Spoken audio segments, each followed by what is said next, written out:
2 days and counting until the deadline expires to fund SEPTA, which will keep its services intact. An amended bill has been proposed and approved by the state Senate. This as families across the city of Philadelphia scramble to find alternate transportation just in case there is no deal in time. It is Tuesday night. I'm Gray Hall. Shari Williams will join you tonight for the news at 11. The big story on Action News is that looming SEPTA commuter crisis. After hours of debate, the state Senate signing off on a new bill to help keep the buses, trolleys, and trains running. It is now up to lawmakers in the State House as the deadline looms ever so close. We have live team coverage tonight. Action News reporter Liam Pinder took a look at the impacts on students, but we begin tonight with Action News reporter Chad Perdelli in Harrisburg with the latest on tonight's developments. And Chad, still a ways to go here.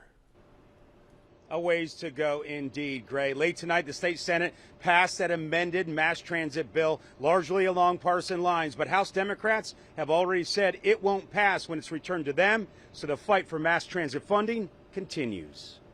Don't believe the hype.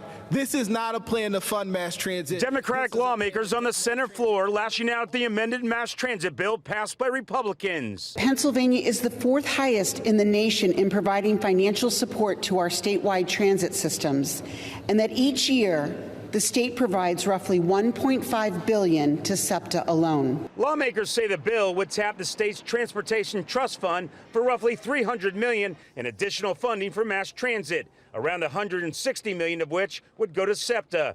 Democrats say the money is earmarked for projects. Republicans say they can't get answers on what projects. There is $2.4 billion in transit funding sitting in a PennDOT bank account here in Harrisburg.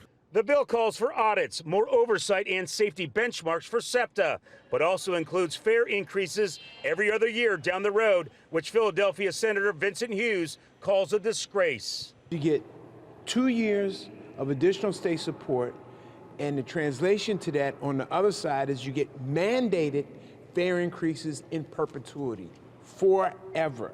Pennsylvania House Democratic leader Matt Bradford released a statement saying in part, raiding the trust fund and redirecting capital funding without sufficient, sustainable, and recurring revenue will not avert this funding crisis. This will not pass the House. Republican Senator Scott Martin of Lancaster County had this to say to SEPTA riders. They want that money and they want the opportunity.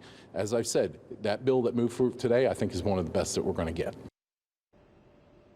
And I reached out to House Democrats, and at this point, it's unclear when they'll take up this amended bill. Live in Harrisburg, Chad Perdelli for Action News at 10 on PHL 17. Yeah, the fight not over yet. Okay, Chad, thank you.